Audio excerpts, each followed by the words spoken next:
2011, pendant que mes copains avaient déjà fini leur stock d'ensilage au 10 mai, moi j'attaquais les foins et on avait des quantités très infimes dans les champs parce qu'il y avait une grosse sécheresse.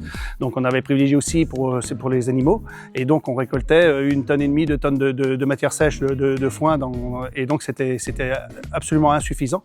Donc à ce moment-là, je me suis dit il faut qu'on change notre système. Donc on est passé en ensilage avec des récoltes beaucoup plus tôt, des récoltes du 15 avril au 10 mai, des ensilages d'herbes principalement et de métailles. Le bol devenait indispensable sur l'exploitation parce que du moment qu'on faisait beaucoup d'ensilage pour le distribuer, pour mélanger aussi, pour homogénéiser la ration, il était nécessaire d'avoir un bol pour améliorer l'alimentation des animaux. Effectivement, depuis 2011-2012, l'idée c'était quand même aussi d'être beaucoup plus autonome. Parce qu'avant on achetait beaucoup de concentrés, j'avais pas de fabrique d'aliments, donc c'était des investissements qui ont été nécessaires pour l'exploitation. Il n'y a que ce qu'on produit chez nous sur nos exploitations, on est garanti de la qualité et puis ça coûte quand même un coût de revient quand même beaucoup moins important. On a choisi le sorgho pour sécuriser principalement nos fourrages. Nous avons des terres, des argilo-calcaires qui sont pas évidents. Nous semons très tard derrière des dérobés, donc ça c'est une contrainte. Le maïs est pas la meilleure plante pour s'adapter dans nos terres. On en fait un petit peu, mais on complémente principalement avec du sorgho. Avec les conditions climatiques de plus en plus délicates, on a quand même de plus en plus de sécheresse. Le sorgho se sort beaucoup mieux, nous fait une meilleure production que le maïs, parce que j'ai pas de système d'irrigation. Et en plus, comme on sème tard, le maïs, il y a les conditions climatiques qui arrivent au moment de la floraison et tout, qui sont pas bonnes, et donc ça le dérange. Que le sorgho arrivera toujours à faire de la production de matière, même si on arrive à 30-35 degrés.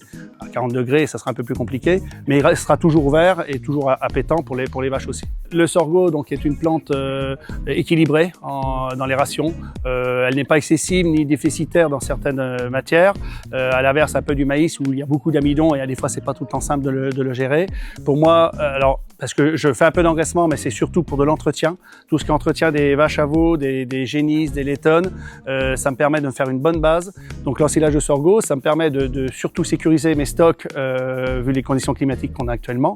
Et en plus, ça me sécurise ma ration. Donc pour moi, c'est vraiment un élément incontournable.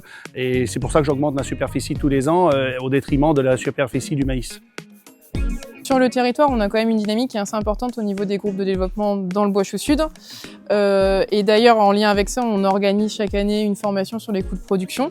Les stages qu'on organise sur les coûts de production sont faits en période hivernale, là où les éleveurs ont un peu plus de temps. Et en fait, on fait le point sur leurs résultats économiques, donc ce qui concerne d'une part l'aliment, enfin toutes les charges opérationnelles, et il y a les charges de structure également. Et du coup, dans la partie alimentaire, on va discuter un peu le coût des concentrés, on va rediscuter autonomie alimentaire, fourrage par derrière. Chez Emmanuel et Richard, du coup, ils ont beaucoup évolué sur l'autonomie alimentaire et ont travaillé surtout sur leur fourrage et sur leur ration, d'où la mise en place en fait de tout ce qui est maïs et sorgho dans l'exploitation, qui leur a amené à diminuer en fait leur charge alimentaire, leur coût alimentaire et donc consommer moins de concentré par derrière. Donc eux, ce qu'ils ont essayé de travailler depuis des années, c'est tendre le plus possible vers l'autonomie alimentaire.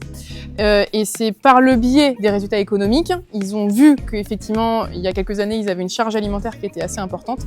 Et du coup, ils ont voulu revoir cette charge, retravailler au niveau de leur système fourrager pour arriver vers la production de ces types de fourrage en fait.